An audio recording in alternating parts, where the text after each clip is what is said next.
तो last part में हमने देखा था कि बो फैन ने अपनी एंशिएंट मेडिसिन टेक्निक को यूज करके एक बच्चे को बचा लिया था, पर वो डॉक्टर, डीन और डायरेक्टर के सामने बो फैन का सारा क्रेडिट खुद ले लेता है। पर फूड पॉइजनिंग का केस बढ़ता जा रहा था। अब उस डॉक्टर को एक अमीर आदमी के बेटे का इलाज करना था, तो डॉक्टर बो फैन की नीडल से उसका इलाज करता है, पर उस बच्चे की हालत और भी ज्यादा बिगड़ जाती है। तो वो अमीर आदमी डॉक्टर पे काफी ज्यादा गुस्सा करता है। साथ ही नर्स ने डीन और डायरेक्टर को बता दिया था कि पहले वाले बच्चे का इलाज डॉक्टर ने नहीं बल्कि बो फैन ने किया था, जिस पर वो बंदा डीन और डायरेक्टर से कहता है कि जल्दी कुछ करो, मेरे बेटे की हालत और भी बिगड़ती जा रही है। तभी वहाँ बो फैन आता है। अब आगे तो इस पार्ट की शुरुआत में बो फैन उस रूम में आ जाता है और बोलता है कि इस बच्चे को फूड पॉइजनिंग हुई है, जिसके बाद वो उस नर्स से कहता है कि जल्दी से डॉक्टर ने जिस नीडल को यूज किया है इसे डी इन्फेक्ट कर दो। तो वो नर्स ऐसा ही करती है। तभी वो अमीर आदमी बो फैन के पास भागते हुए आता है और उससे कहता है कि तुम जो भी हो मेरे बेटे की जान बचा लो, तुम्हें जो भी चाहिए मैं दे दूंगा।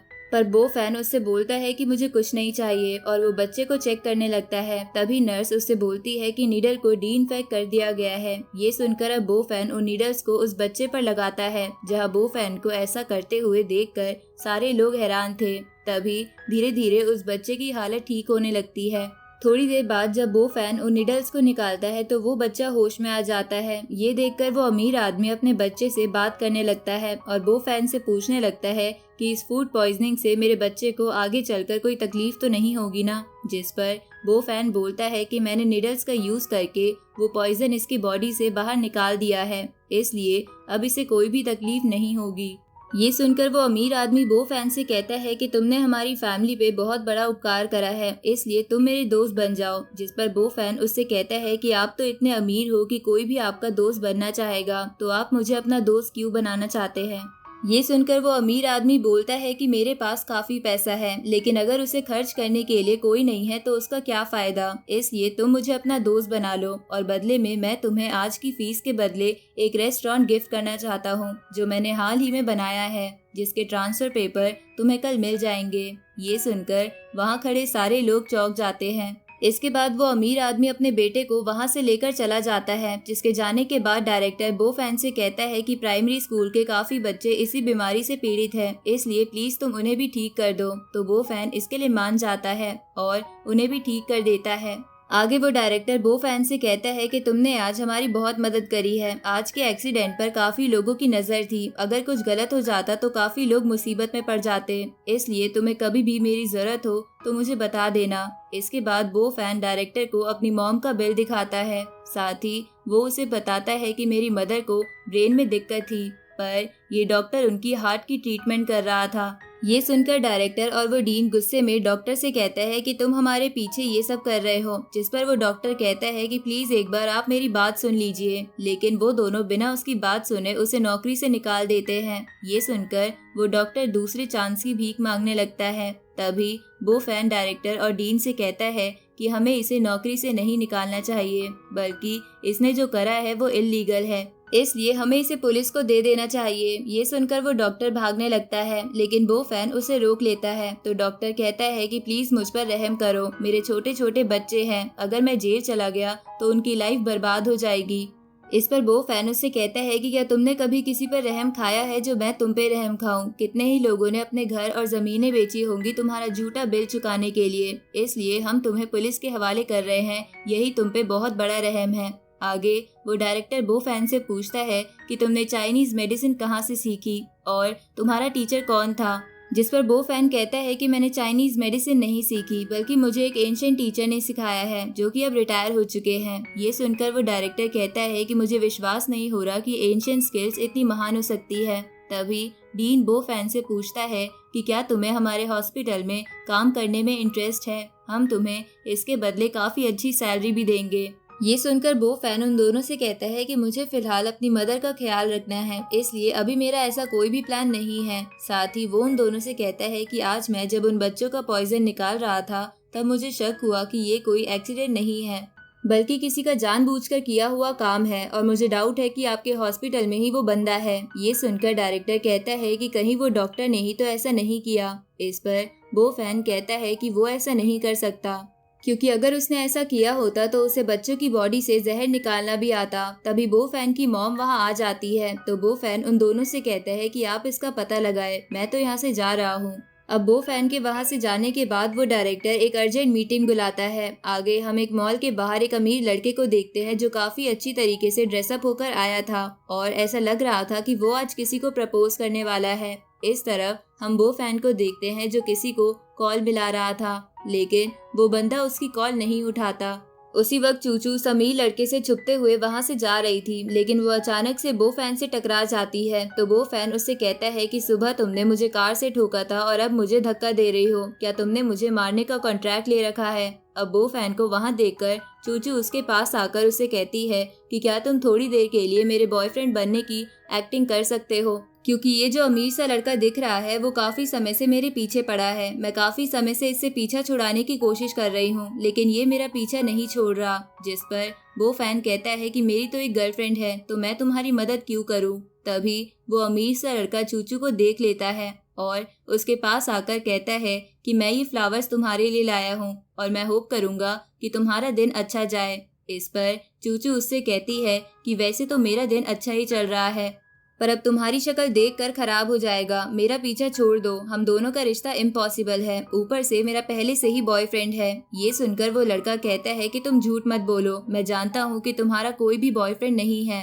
पर चूचू बो फैन को अपने ओर खींचकर बोलती है कि देखो ये मेरा बॉयफ्रेंड है। तो आसपास वाले सारे लोग ये देखकर बोलते हैं कि ये तो एक लव ट्रायंगल है। तभी वो लड़का समझ जाता है कि चूचू झूठ बोल रही है, इसलिए वो चूचू से कहता है कि भले ही तुम्हें एक्टिंग के लिए एक बॉयफ्रेंड मिल गया है पर तुम्हें मेरे जैसा बॉयफ्रेंड नहीं मिल सकता। तभी बो फैन उस लड़के से कहता है कि मैं एक्टिंग नहीं कर रहा, मैं इसका बॉयफ्रेंड हूँ, अब तुम जो मर्जी कर लो। जिस पर वो लड़का कहता है कि क्या तुम चूचू के बॉयफ्रेंड बनने के लायक हो, क्या तुम्हारे बैंक में $1 मिलियन है और क्या तुम्हारी फैमिली के पास $1 बिलियन की कंपनी है जिसके तुम इकलौते वारिस हो। ये सुनकर आसपास खड़े लोग बातें बनाने लगते हैं कि चूचू को इस लड़के के लिए हाँ कहना चाहिए। तभी वो लड़का बो फैन से कहता है कि क्या तुम चूचू को ये पॉश गिफ्ट कर सकते हो और यूरोप से इसके लिए ये ब्लू रोज मंगवा सकते हो। ये सुनकर बो फैन उससे कहता है कि तुम्हारे पास कोई एबिलिटी नहीं है, तुम बस एक्सटर्नल चीजों पर डिपेंड रहते हो। तुम्हें क्या लगता है कि चूचू कोई गोल्ड डिगर है जो इसे महंगी चीज दिखाकर सेट करना चाहते हो। जिस पर चूचू हंसने लगती है तो वो लड़का कहता है कि तुम इस बो फैन की बातों में मत आओ, जिस दिन तुम्हारा एक्सीडेंट हुआ था मैं उस दिन घबरा गया था और मुझे पता चला कि तुम्हारी कार भी इसमें डैमेज हो गई है, बस इसी वजह से मैं तुम्हारे लिए कार लेकर आया था। ये सुनकर आसपास खड़े लोग उस लड़के की तारीफ करने लगते हैं कि ये कितना अच्छा है। तभी वो लड़का उन लोगों को इशारा करता है क्योंकि वो उसी की इकट्ठा की हुई भीड़ थी। अब वो लोग चूचू पर प्रेशर बनाने लगते हैं कि तुम्हें इस लड़के को हाँ कह देना चाहिए। तभी वो लड़का अपने घुटनों पर बैठकर चूचू से कहता है कि मैं तुमसे सच में प्यार करता हूँ, मैं तुम्हारे सिवाय किसी और लड़की को नहीं देखूंगा, तो क्या तुम मेरी गर्लफ्रेंड बनोगी। ये सुनकर अब चूचू भी थोड़ी इमोशनल होने लगती है। तभी बो फैन हंसते हुए चूचू से कहता है कि इस बंदे को तुम्हारी कोई फिक्र नहीं है, वरना ये तुम्हें देखने हॉस्पिटल में जरूर आता। ये सुनकर चूचू को गुस्सा आ जाता है और उस लड़के से कहती है कि तुम्हारी ही वजह से मेरा एक्सीडेंट हुआ था, अगर तुम मुझे कॉल करके परेशान नहीं करते तो ये सब कुछ नहीं होता। तभी बो फैन अपनी स्पेशल आइज का यूज करके उस लड़के को चेक करता है, जिसके बाद उसे एक रुमाल दिखता है तो बो फैन उसे निकाल कर कहते हैं कि ये देखो ये बार डांसर का रुमाल है जिस पर लिपस्टिक का भी निशान है। जिस पर वो लड़का बोलता है कि मुझे नहीं पता ये मेरे जेब में कैसे आया, पर चूचू उसकी बात नहीं मान रही थी। तो वो लड़का कहता है कि प्लीज मेरी बातों को गलत मत समझना, मेरा ये सूट मेरे दोस्त ने उधार लिया था, तो हो सकता है उसकी गर्लफ्रेंड का ही ये रुमाल हो। तभी वो फैन फिर से उस लड़के की पैंट चेक करता है जहां उसे कुछ गोलियां मिलती है, जिसे निकाल कर वो फैन कहता है कि लगता है सभी लोग तुम्हारे कोट बोरो करते हैं या तो फिर तुम बूढ़े हो गए हो, क्योंकि ऐसी स्ट्रेंथ की गोलियां बूढ़े लोगों को ही जरूरत पड़ती है। अब चूचू ऐसी गोलियों को देखकर उस बॉटल को उस लड़के के मुंह पर मारती है और उससे कहती है कि आज के बाद मुझे अपनी शक्ल मत दिखाना। ये सुनकर उस लड़के को गुस्सा आ जाता है और वो बो फैन से कहता है कि ये सब तुम्हारी वजह से हुआ है। अब वो बो फैन पर अटैक करता है पर बो फैन उसे लात मारकर उसकी गाड़ी की तरफ फेंक देता है, जिसके बाद वो चूचू के साथ वहां से जाने लगता है, जहां चूचू उससे कहती है कि तुमने तो सच में कमाल कर दिया, पर तुम्हें पता कैसे चला कि उस लड़के की जेब में ये सब है, क्या तुम लोगों के कपड़े के अंदर देख सकते हो।